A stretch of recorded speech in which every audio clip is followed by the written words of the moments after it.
fulfillment and the realization of what was on the heart of God.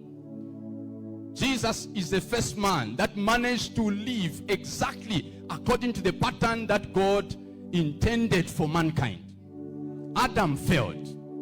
Jesus came as the second Adam and fulfilled what was on the heart of God. Jesus is the prototype. He's the exact expression of God.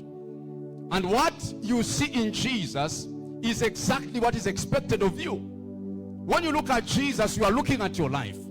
You are looking at your destiny. You are looking at the standard of the kingdom. You are looking at the pattern that we must assume in the kingdom. He's the only accepted standard in the kingdom. And any level that you are, at any level that you are lower than him, that level is not accepted in the kingdom. So every minister must labor to raise sons that are like him. So the shift is needed. We need to shift from self unto a place where we begin to look like him. Men like Paul were wise, were able to tell us that we labor, my children, for whom I labor in birth again until Christ is formed in you. The reason for his ministry was to build Christ in them.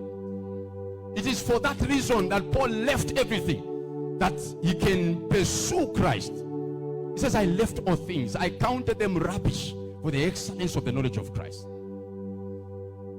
So the reason for his coming was to, one, bring us into the kingdom, because what God offered mankind is the kingdom. God wanted sons that is going to labor within the kingdom. That's why God is called the King of Kings. He's a king with other kings. So he has chosen to share his kingdom with his children. He has chosen to share. He has called us to be participators in the kingdom.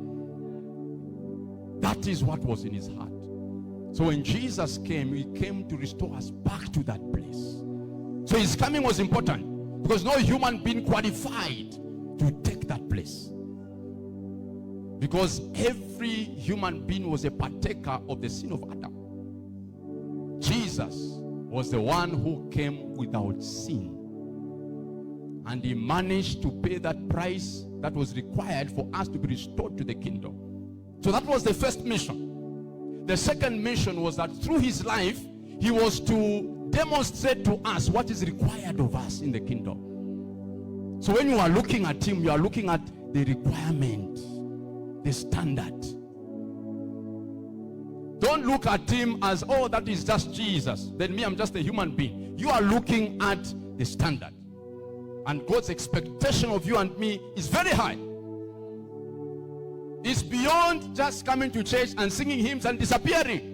The expectation of heaven over our lives is very high. All of us must take a journey in the spirit and become like him and begin to manifest him in the earth.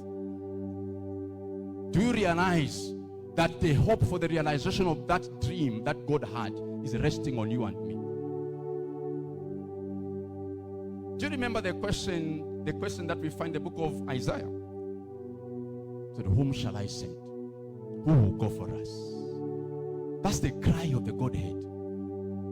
God is looking for people that can go for him, that can represent him, that can labor in the realization of his dream. What is his dream? His dream is to have many sons in the kingdom. That's his dream.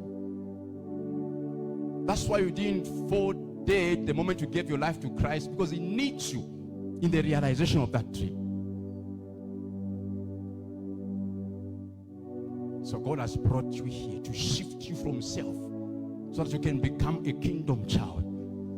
You cease to live for yourself. The day we stop living for ourselves, that's the day we win Zambia.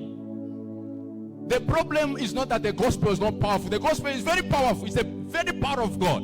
But the problem is with us, the believers. Many are self-centered. There are very few people that have a heart for the kingdom, that are panting for Christ.